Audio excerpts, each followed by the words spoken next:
Yeah, I was 15. Didn't know what to Oh, expect. I don't think I was ready for it, and it was pretty intense. Mostly self-judgment, maybe some judgment from others, but I think that's much more manageable than the regret of not getting your kid the help that they need or not getting yourself the help that you need.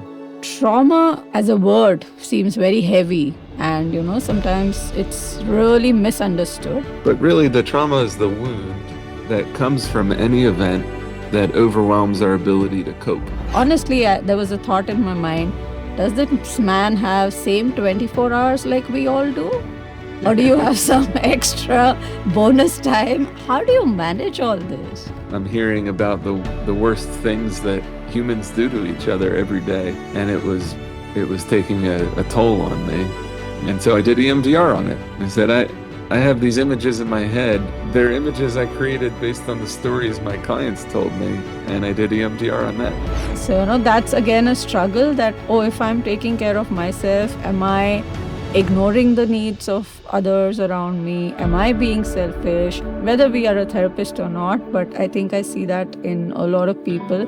And I think that getting to the best version of ourselves is possible for everybody, regardless of who you are, where you've been, what you've experienced, and what you think is possible for yourself. Today on Let's Talk, I'm honored to welcome Dr. Scott Giacomucci, an expert in trauma, psychodrama, and experiential therapy.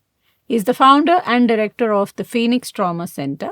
He has a doctorate in clinical social work, certified group therapist, director of trauma services at Marmont Treatment Center, fellow of the American Academy of Experts in Traumatic Stress. It's the highest status in the academy. TEP, trainer, educator, and practitioner in sociometry and psychodrama. He co-chairs the research team at the ASGPP. He is an accomplished author. I'm excited and looking forward to the conversation with him today to know his story from a 16-year-old teenager who could have completely gone a different path in his life. But what he has made of his life and where he is today is an amazing journey. And let's unfold that with him. Without further ado, let's jump into the conversation with Dr. Scott Giacomucci.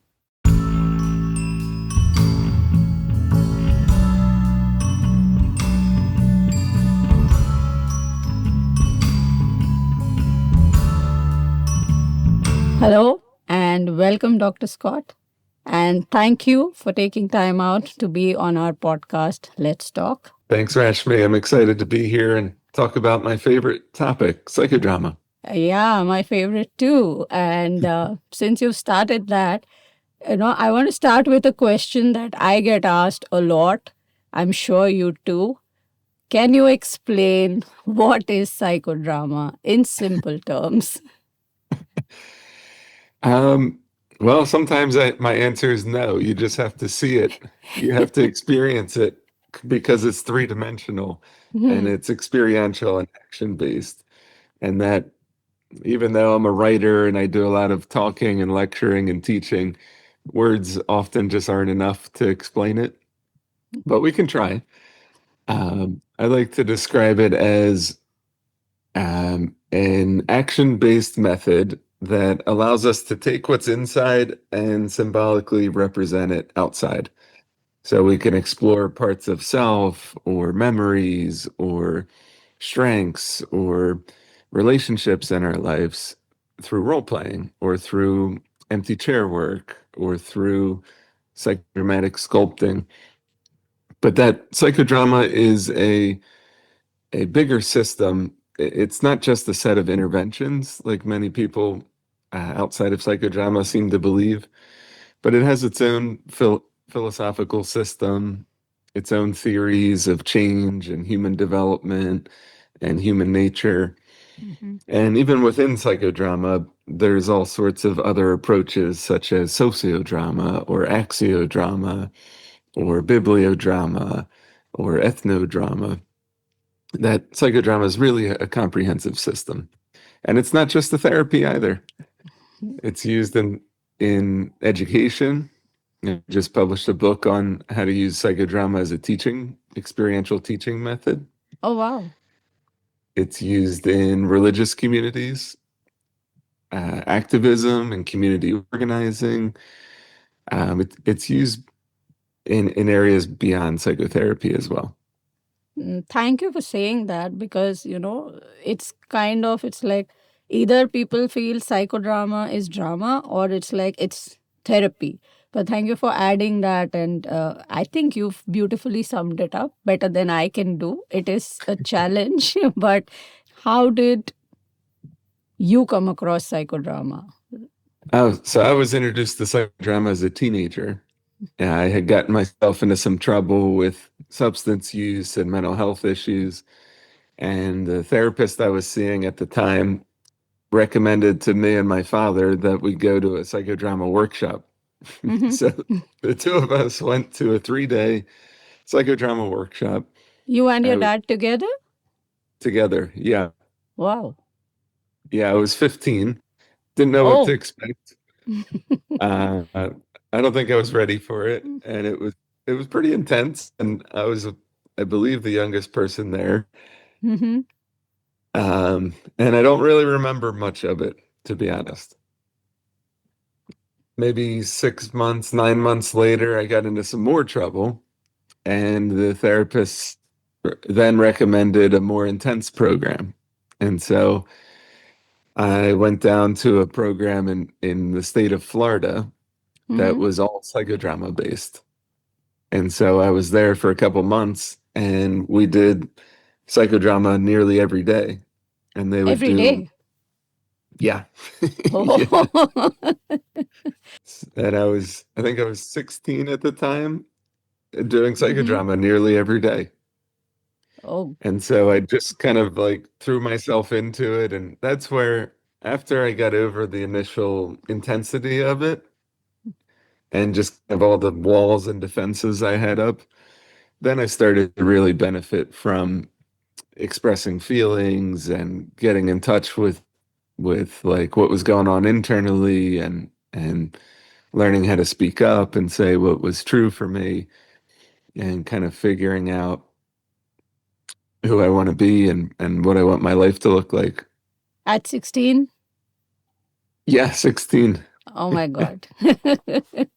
After that, I was just in it. So I was in an outpatient psychodrama group, would go in maybe every 6 or 9 months, go and do another psychodrama weekend for personal growth.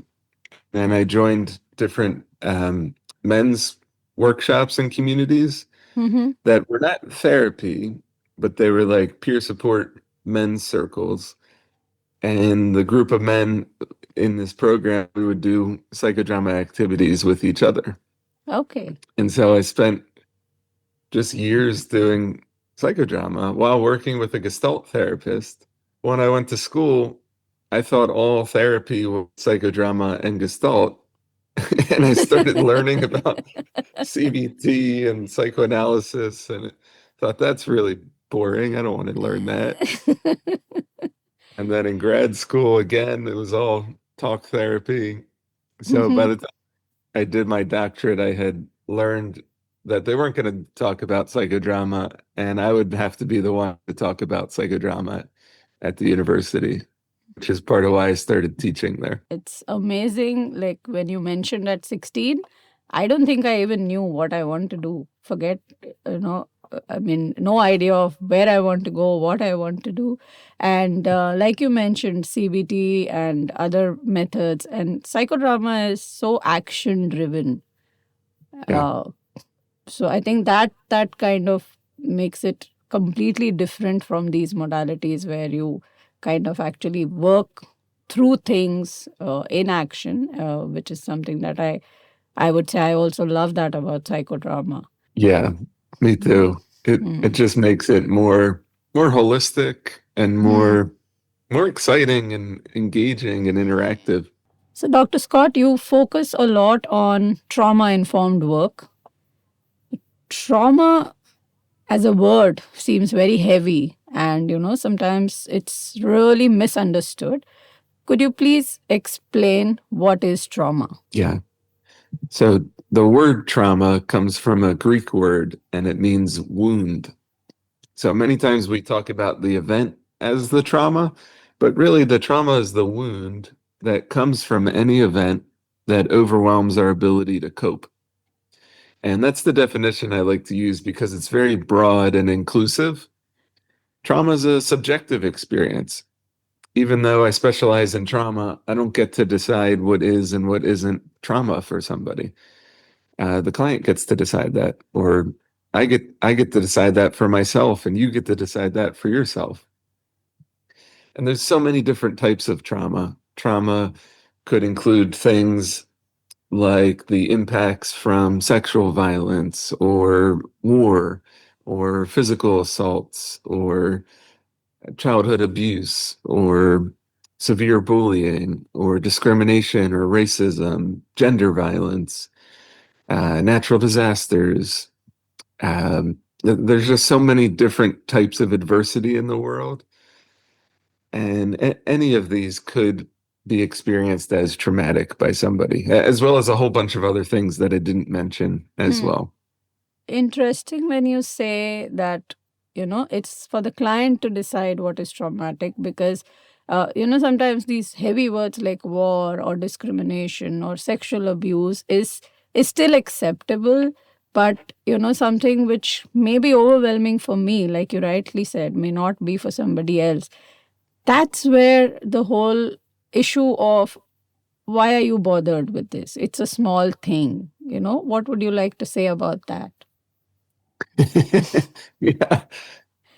Well, yeah, I think everybody's different, and depending on our belief systems, our culture, our age and identity and developmentally where we're at the time of an experience, all the protective factors and risk factors that one has, we're gonna experience the event differently.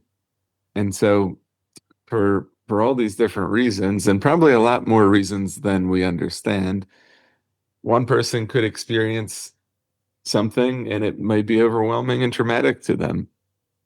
And another person may experience the same exact thing in the same exact way, and it might not be overwhelming to them. They might actually grow because of it, which is what we call post-traumatic growth. Hmm. And you talk a lot about post traumatic growth. I've seen that in your YouTube videos, I've seen that in your books, in your work. So, when we talk about, there's a lot around re traumatization, but Yeah. post traumatic growth is something that, we still are struggling to understand.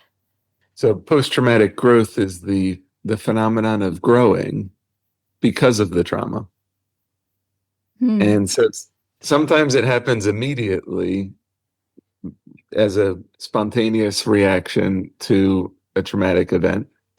We face something really difficult, and in order to survive it, we have to develop new strengths or new skills or new behaviors or change our beliefs. And that can really promote powerful growth.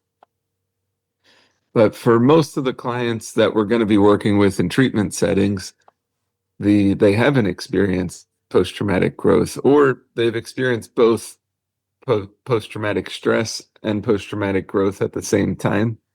Mm-hmm. And that's why they're in therapy. And so we can work to cultivate post-traumatic growth long after the trauma is over. And I like to think of the different areas of post-traumatic growth as a template for trauma recovery and what trauma recovery can look like for any person. So post-traumatic growth is basically the goal of healing from trauma. We don't just focus on the trauma during trauma therapy or trauma recovery. We have to also focus on what the goal is and what recovery could look like after the trauma. So that's where post-traumatic growth comes in. And I find psychodrama to be particularly helpful in helping clients to embody post-traumatic growth and explore what post-traumatic growth could look like in action. Oftentimes we use techniques like future projection or role training in order to get a taste of post-traumatic growth for the client. That's so amazing because it's not just about healing from trauma. And like you rightly said, it's also about growing.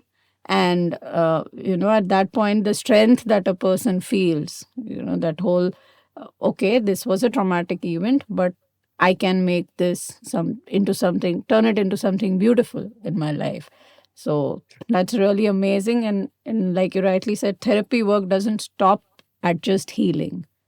It's the post traumatic growth that kind of completes the circle for a person, which is amazing. You also are a social worker. Uh, you know, while I was drafting my questions for the podcast and looking at your credentials, honestly, there was a thought in my mind: does this man have same 24 hours like we all do? Or do you have some extra bonus time? How do you manage all this? Well, I learned in surplus reality, anything is possible. That's the best answer by a psychodramatist in surplus reality. But Yeah. so, how did social work happen in all of this?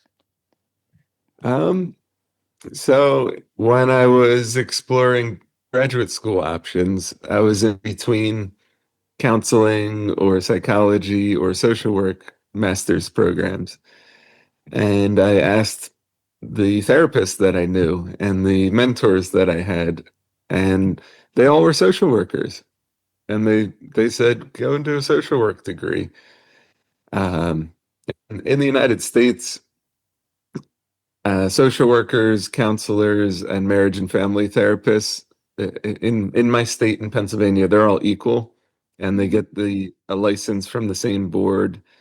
So in some countries, social workers aren't allowed to do therapy, but in the United States, the majority of psychotherapists are actually social workers. And the profession of social work, it includes psychotherapy and working with individuals, but it also includes looking at bigger systems and social justice and organizational work. So it's a much broader profession than, say, psychology or counseling. So that was what really pushed me in the social work direction. Mm-hmm. And I think, well, at the time I was working in addiction treatment. Yeah. And my first internship was in the prison system. I Oh. was working with men that had been sentenced to life in prison because of murder charges. And then I was also involved in different social activism causes and organizing. And when I took a step back and I looked at these three areas of work, addiction, prison, and social justice work, I realized that the underlying commonality between all of them was trauma. Mm. That every single client I worked with in addiction treatment had unresolved trauma that either was fueling the drinking and substance use or was experienced as a result of the drinking and substance use. And every person I worked with in prison, when I developed their trust and they told me their story involved pretty severe trauma that contributed to the circumstances that led to the crime. And every social justice cause is an example of collective trauma, an entire group of people experiencing trauma. And so I started to realize that trauma seemed to be the underlying fueling factor in many of the social issues and clinical therapeutic issues I was working with. And I decided to just focus all of my energy in that direction. Oh, so that's how from social work it came into being more alert about the trauma focused work that you've been doing. Uh, Yep. that's amazing. And how did the Phoenix Center happen? It's been running since 10 years, if I'm right. Yeah. You're the Yeah. founder, director, and how did that thought come to your mind and how did that? It didn't come to my mind, to be Oh, honest. I didn't have a plan to create a center. Mhm. Um, I was working at the inpatient hospital setting full time and specializing in trauma and help them uh, create and expand a trauma program at the hospital. And I kept getting people who had heard about my work at the hospital and wanted to refer me clients at outpatient. And I kept saying, no, no, no, I don't do outpatient. I just do inpatient. And after a year or two of that, one of my mentors said, what are you doing? Like, you can take those clients. You have a license. Here, use my office and start working with outpatient clients. And so I How did. old were you at that time? Oh, probably 23. Oh. Yeah, somewhere around there. Because I also finished school. I finished my undergrad a year early, Mhm. and then I finished my doctorate a year early as well. So I went through school very quickly. Oh, From there, I started a solo private practice, okay. just part-time. And then a couple years into that, I had an intern, a graduate student who I was supervising at the hospital. Mhm. And she graduated, and I said, "Hey, why don't you apply to this job at the treatment center?" And she said, "No, I want to work for you. I don't want to work for anyone else." And I Okay. said, "I don't hire people. You should take this job, or here's another job." And I kept sending her jobs all summer long, and she kept saying, "Nope, why don't you hire me? I want to work for you." And after like a couple months of that, I gave up and I said, "All right, I'll hire you if you are patient with me because I don't know how to hire you and I have to figure out these organizational things." And that's how it became the Phoenix Center. That's amazing. So I think we should thank that intern who kept pushing Yes. you to hire her. And how did the name Phoenix come to mind? I know what it means, but what was your thought process when you named it the? Because that was one thing when I was, Google search and I was checking for you and I saw the name and I was like, oh wow, for someone who's gone through trauma and then there has been traumatic growth, this is a word we resonate with so much. Yeah. Yeah, and that's exactly what the name represents is growth after trauma. The phoenix being the firebird that consumes itself with its own flame and then rises from its ashes. It wasn't my idea again. It was the idea of the clients I was working with. Good. They I was running a trauma group and I just called it the trauma group. And the client said, "You really should get a better name for this group because it scares other clients before they come to it." And I said, "All right, what do you recommend? What would be a good name to describe the work that we're doing here?" And the best name that they recommended and voted on was Phoenix Group. So we started calling it the Phoenix Group, Hmm. the therapy group, and then I just used that name for the center. Oh, that's nice. It's really a name, like I said, which resonates. So what else is in store? What are your plans with the center and anything that's in the pipeline that you want to? Um, well, the center has grown from two of us 7 years ago to like 25 of us now. So Wow. yeah, there's around 15 therapists, a couple administrative staff, and then I have anywhere from 8 to 10 graduate students at any time from different graduate schools. And we host them and train them and supervise them so that they can provide lower cost trauma therapy to clients and community members who wouldn't be able to access or afford therapy otherwise. So we also do a lot of trainings.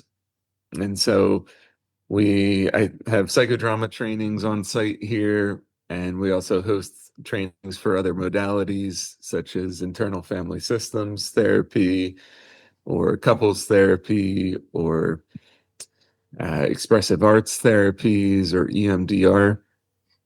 And I'm just about to announce a new organized training program on trauma-informed psychodrama, which will be kind of a more organized year-long curriculum and training cohort. We're also working on getting some more consistent psychodrama intensives for clients. We've been doing mostly individual intensives with clients, and I'm trying to relaunch some group intensives where clients can come for 2 or 3 days and do psychodrama together. So there's a bunch of different initiatives that are kind of growing in the background. But as we've grown, the just kind of organizational processes have required so much work, like writing and creating policies and understanding the laws that I need to know in order to run a business, and taxes and the budget, and managing employees and staff members and employee benefits and creating cohesion amongst our team. Interviewing people and hiring. So there's a lot happening in the background, in that we're like formalizing some of our internal processes and trying to make our organizational structure a bit more effective and efficient. It's interesting you mentioned different modalities like EMDR. I also remember doing a bit of a Reiki session that was organized online. So, it's amazing to see how you integrate these different modalities. Yeah, and that's one of the things that I think we do a bit differently than many other local programs, in that most of our staff are trained in 2 or 3 different experiential trauma therapies. So we're not just doing like pure EMDR with a client. We're doing EMDR, but we're also including parts work and IFS where applicable, and then also using empty chair work and psychodrama when it's needed. So even in the single session with a client, we might use 3 different modalities and transition from one to the other and back to the first one. And it provides a more kind of integrated and blended treatment experience. Is there's a real problem if a therapist is only trained in one modality. It might not be the best modality for that moment or that client or that issue. It's like one of my mentors says, if the only tool that you have is a hammer, then you're going to approach every problem as if it were a nail.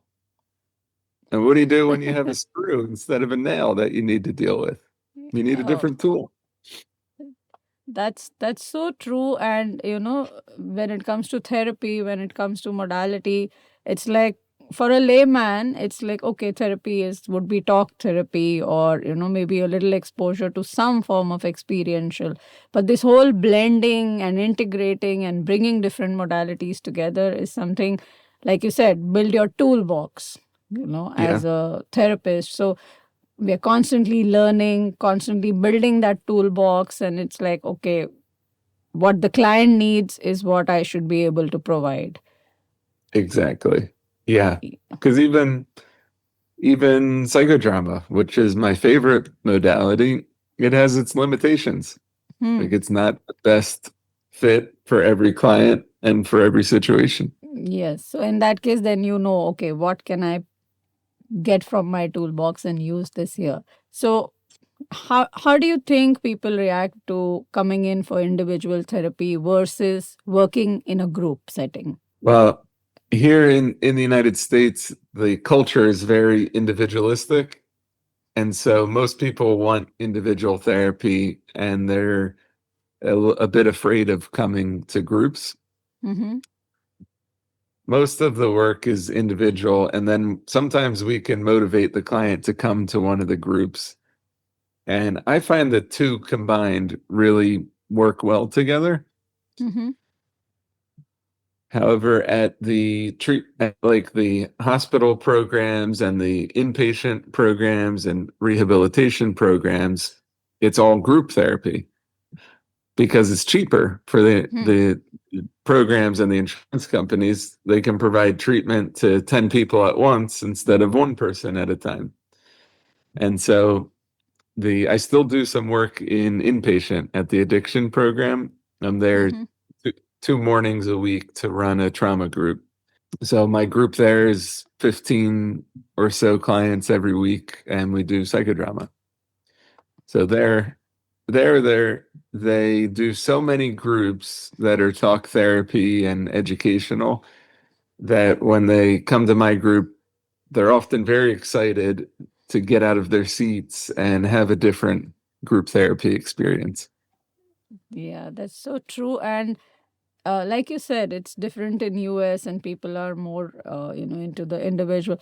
In India, though, we are always surrounded by family and friends, but still, I think it's a little difficult to invite people to come and join groups, and the comfort that you actually have with strangers is way more, because this is a safe space. Whatever I talk is going to be confidential.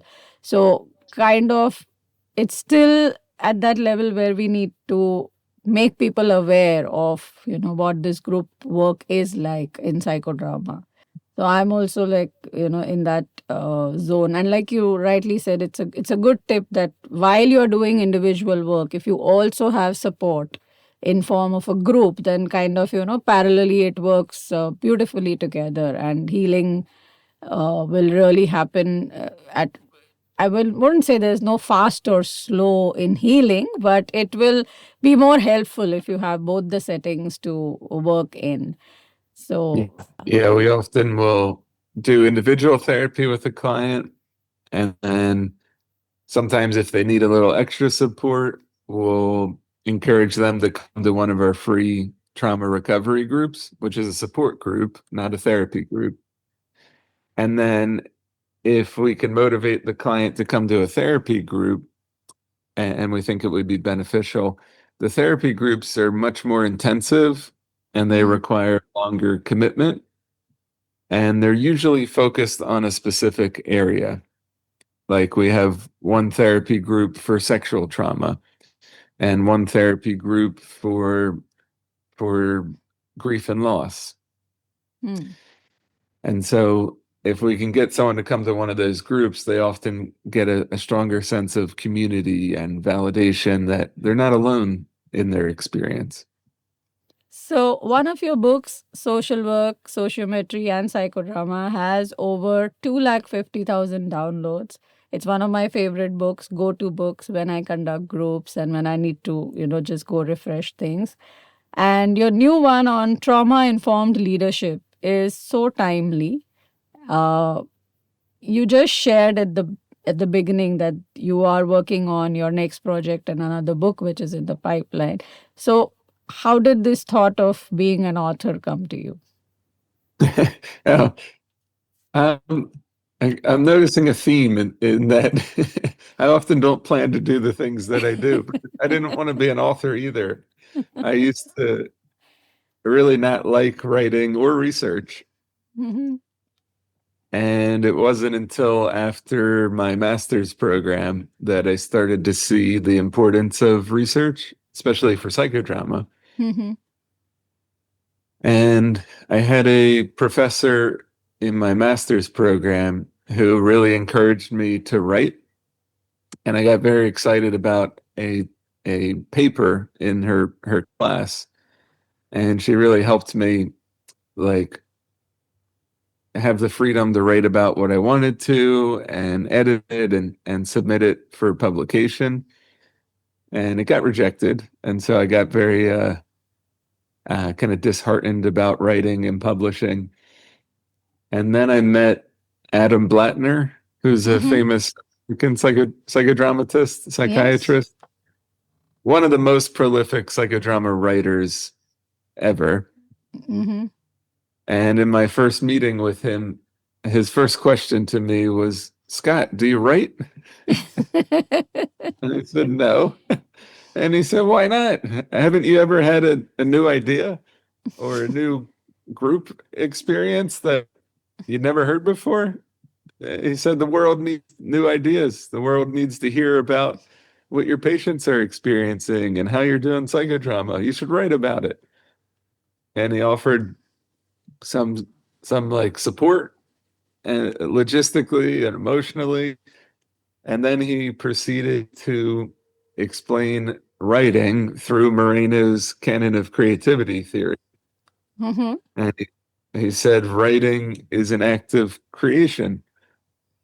And the closest anyone gets to being God is when we create something new. So writing can be a spiritual experience. You're generating and developing something that didn't exist before and gifting it to the world for the betterment of the world.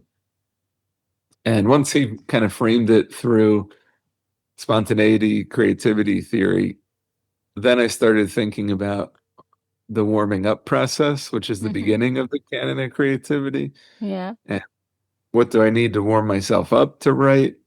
Mm-hmm. And once I got a hold of like the warming up process, then writing became very easy for me. There was no looking back, and now you're working on your new book as well. Yeah, the new book is on trauma-focused psychodrama and the treatment of complex trauma and complex PTSD. Mm-hmm. So it's a little different than the first book is much more academic and it was written as a textbook for the class that I teach. Mm-hmm. And it's integrating social work with sociometry and psychodrama. The second book is based on the trauma-informed care principles from SAMHSA, which is the Substance Abuse and Mental Health Service Administration of the United States government. And they created those principles based on the realization that many therapists and treatment programs were actually harming their clients or re-traumatizing their clients and didn't even know it. Mm. So these principles were created to provide best practices for organizations, treatment centers, education, and therapists when working with trauma survivors. And so I noticed that in some communities, psychodrama has a poor reputation for re-traumatizing clients and being too intense. And I thought, wow, maybe I could take SAMHSA's principles and integrate them into psychodrama so that we can address this potential problem with our method. So that book is more focused on those principles, and then it also includes a sub-theme of organizational leadership and Mm-hmm. using sociometry and psychodrama and group techniques within organizations. Once I started to think of my organization as just a group, I realized that I know how to run a group. I don't know how to Oh. run an organization. And maybe all the group dynamics and different interventions that I use in group therapy can be applicable in an organizational setting or a classroom setting. And so I pulled all of my understanding of the role of group therapist into the role of educator and organizational leader. So that book kind of is my learning in that area. Whereas this new book is much less academic. It's much more just solely focused on treating trauma with psychodrama. I'm looking forward for this book. Thank you. Thank you. I'm looking forward to writing it and finishing it. It was I thought about writing it for many, many months, and I was unsure if I was willing to dedicate the time to writing another book. Mm-hmm. And then once I decided to write it, this was back in November. In 1 month, I wrote 6 or 7 chapters. Wow. Yeah, it just like came very easy. Like I was writing like one chapter in 2 days. And then I had some life changes and we sold our house and bought a new house and moved and had a vacation and lots of projects. And so I didn't write anything from December all the way until April. Okay. And then I started writing again. So I'm almost finished. Okay. That's great to know. Uh, I would just like to pick on a few things and break them down a little for layman from what Okay. we've spoken so far. So, when you mentioned that you were about 15 or 16 when you entered your first group, it's very difficult for a child that age, or a teenager to even think of. And you said your dad took you there. So, even for parents, like, what would your advice be? Because this whole stigma around, oh, but my child is fine and does not need therapy. So, what would you like to say to people who, they know there is a problem, or sometimes we don't even know that there is a problem? So, how do we look at this whole scenario? Yeah, I think it's a tough question.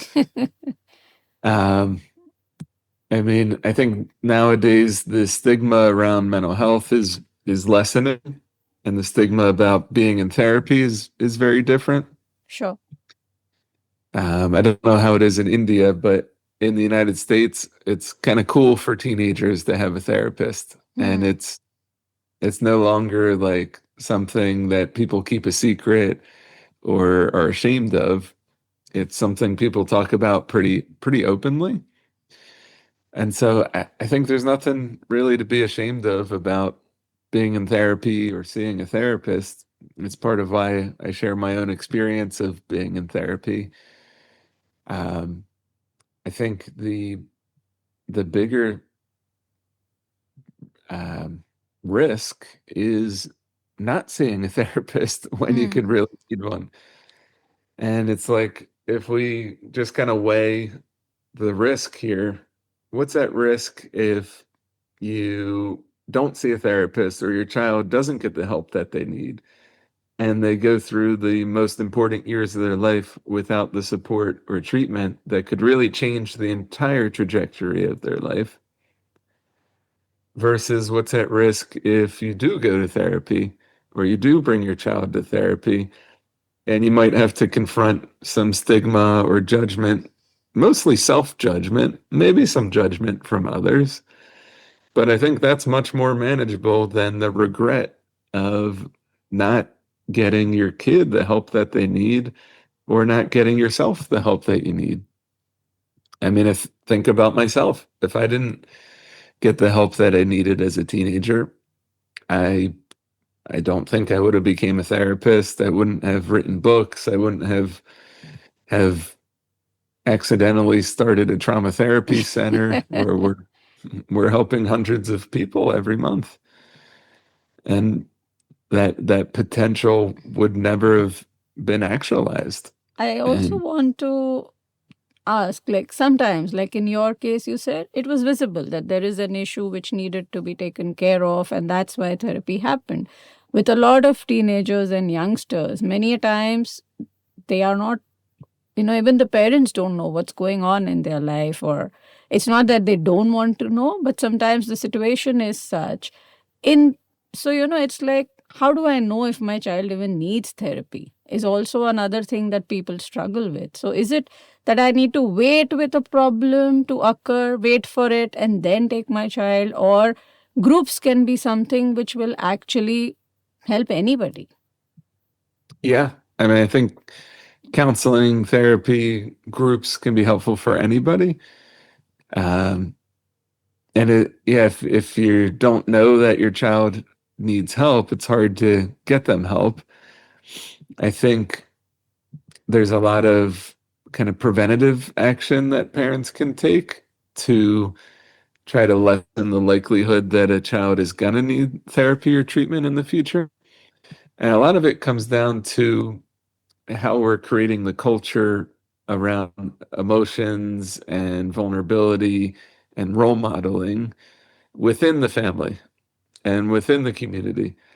That if there's just a culture of emotional expression and vulnerability and asking for help and humility and talking about difficult things and checking in with each other about difficult things, and that's just the norm in the family, then it's unlikely that the child is going to need therapy, that they're getting those needs met within the family or within the community.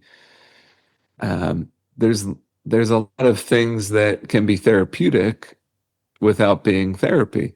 And you'll see this, like, lots of religious communities engage in support groups or educational groups or ceremonies and rituals that are not therapy, but many people experience lots of healing or growth in a way that's therapeutic.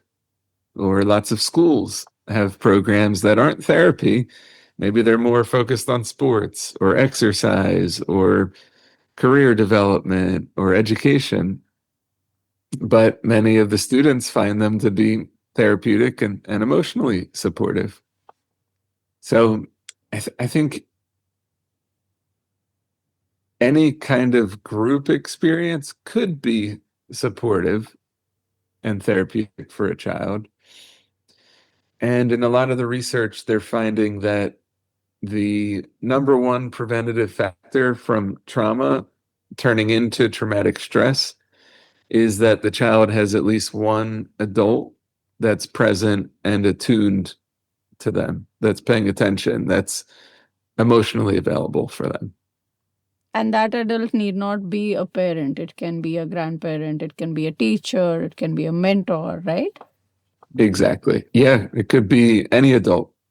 So as long as the child, at least, like you said, has one person with whom they can connect and talk. So sociometry, like you mentioned, that having exposure to these groups, whether even if it's within the family, like in India we have, like, okay, just check in with each other, instead of superficially how was your day, just probably maybe share as a parent how my day was, and which will automatically make my child respond to how was their day. And these can be very simple things which will kind of help them just release that little steam that may be there somewhere. Yeah, I mean, the family is the first group. Yes. And so there's a lot that can happen within the family. Although there's also some research suggesting that parents and families have a lot less influence on their kids than they think they do. And that it's really the community that the child grows up in, their peers, their teachers, the neighborhood friends and families that actually have a lot more influence than even the parents. Yeah, that's so true.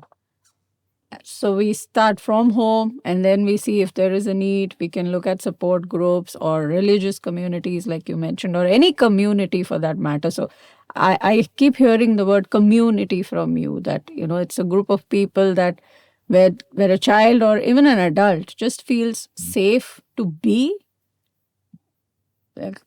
Like a sense of belonging within the community is really important. That we have some place where we feel like we belong, like we're a part of something bigger than ourselves. A community, a network of people that we can ask for help if needed, and we can offer help when we're able to. And it can really give us a sense of connection and meaning and purpose, a sense of security emotionally and socially.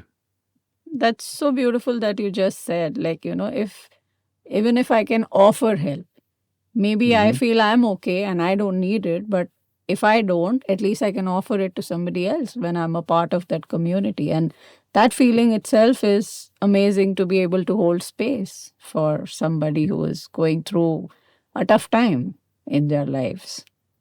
Yeah, that's part of the beauty of peer support, which is one of the trauma-informed principles. Yes. That even the person who's offering help to another peer, another community member, they often end up receiving their own help by offering help. Yes.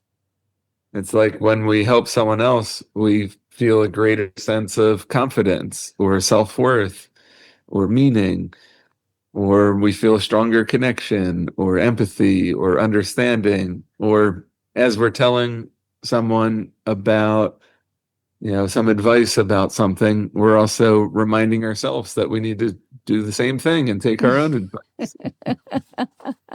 Yeah, and I think that is something we do all the time. We love to give advice. So it's good to kind of just rewind it in our own head and see if I'm implementing it for myself or not. So, Yep. with all the different roles and responsibilities that you have, what is it that you do for your self care to avoid burnout, which in our field is really a very, a term that you need to keep at bay if you want to function for a longer time? Yeah. Yeah.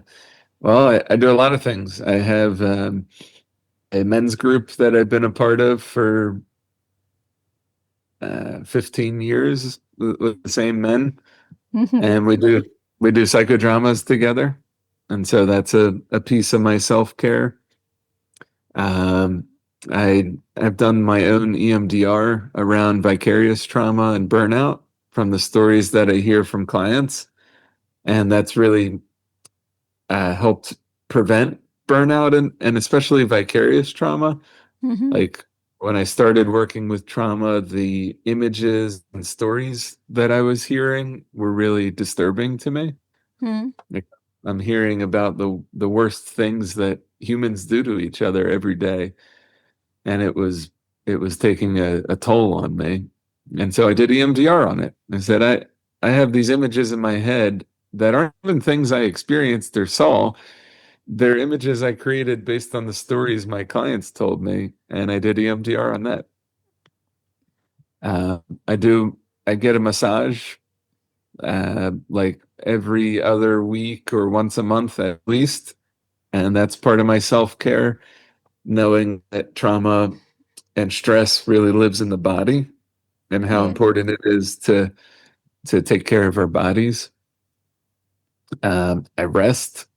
Like on the weekends, I'm an introvert, Mm-hmm. so I really set boundaries around social time because I need that alone time to re-energize. Mm-hmm. I spend a lot of time with my dog and my wife and outside in nature. So we go for walks, and anytime I'm with the dog, he has so much energy and love that it re-energizes me. And then I travel a lot.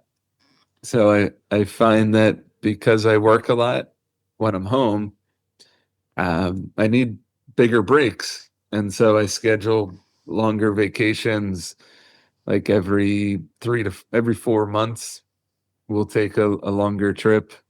And we usually time them like the times of the years where business is slower.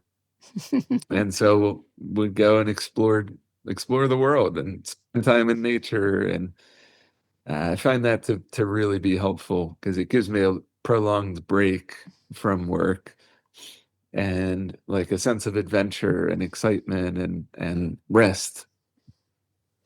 And that's so important for the kind of work that you do. And it's so important for other therapists and counselors to understand self care and, stay away from burnout. So that is really, uh, and like you mentioned, it's when you listen to other people's traumatic stories and you have these images in your head, so you need to sit and work on them.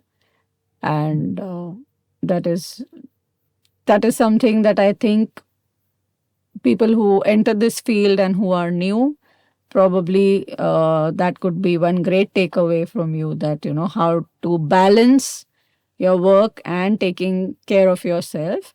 I also come across this word a lot. When we say self care, people get into self care somewhere, it sounds in your head like it's being selfish.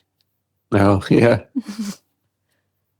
So, that's again a struggle that, oh, if I'm taking care of myself, am I ignoring the needs of others around me? Am I being selfish?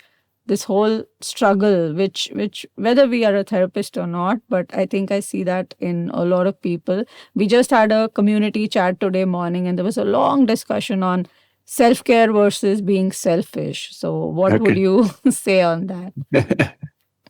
Well, if we're not taking care of ourselves, we're not going to be able to care for others. We're not going to be at our best. And so, um, you could even change the whole paradigm about that and say that self-care is actually selfless, because by taking care of yourself, you're better able to give to others. That if we're not taking care of ourselves, we're more likely to actually cause harm to others. Like if we're burnt out, our interactions with our colleagues, we're going to be much more irritable, forgetful, less emotionally present, and we might miss important things or forget things. And same with our clients. We're going to be much less skilled and present and attuned and less able to use the tools that we have to help that person. So addressing the burnout is particularly important. And I, I think there's a point where it could become selfish. Mm-hmm. Like if it's if we're just doing things for ourselves beyond just replenishing our needs and occasionally engaging in our wants, and it becomes like an obsession, or our primary focus is to make as much money as we can so we can, have all the things that we want, then it becomes selfish, especially Mm-hmm. if we're doing it at the expense of other people. But if it's at the point of taking care of our needs and allowing ourselves to have fun occasionally, which is also a need, Yes. um, and it's supporting us in our work of helping others, then I wouldn't say that's selfish. I like that. I'll change that. Self care is being selfless. And I think we can turn this around even for people who feel I'm okay, I don't need help, I don't need therapy. Therapy is like self care, and Yeah. seeking help is a sign of strength, and vulnerability is again like a sign of strength to be able to say that I need help. So, what would be one message that you would like to give our audience who are on their healing journey? I don't know. I think there's kind of some of the themes we talked about today around, in my own experience, how the life that I'm living today is way beyond what I could have imagined for myself, especially as a 15 or 16-year-old.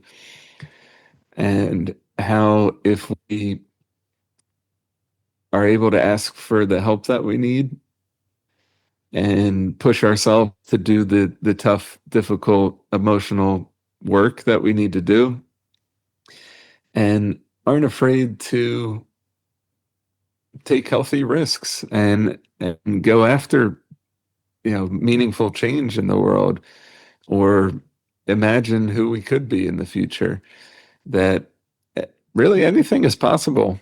And even the things that we hadn't even considered as possible could become possible. And I think this is true for everyone. I mean, there's certainly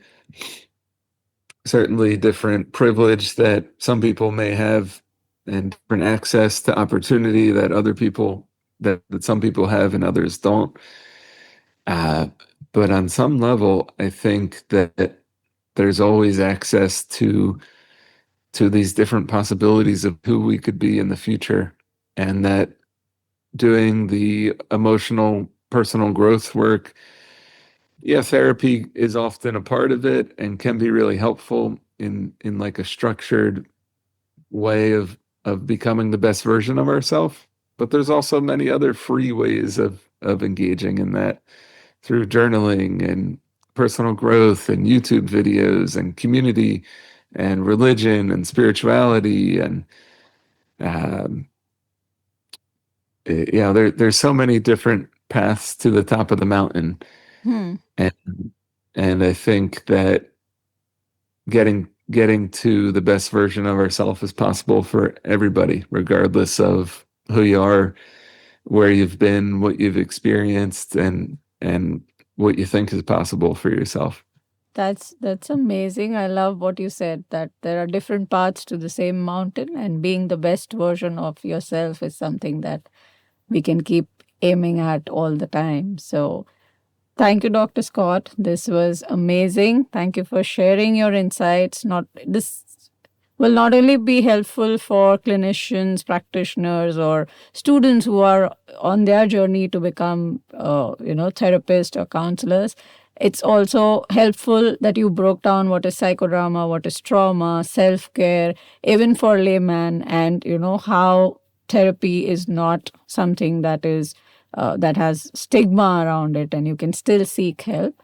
Uh, Thank you for all the insights and your expert advice that you gave us today. And it was lovely talking to you and having you on the podcast. Thanks, Rashmi. Thanks for having me here, and thanks for doing the work that you're doing with the podcast and sharing this information with the larger group and community. Thank you. Thank you for watching. To know more, please check the links in the description. Let's talk, let's share, let's heal together.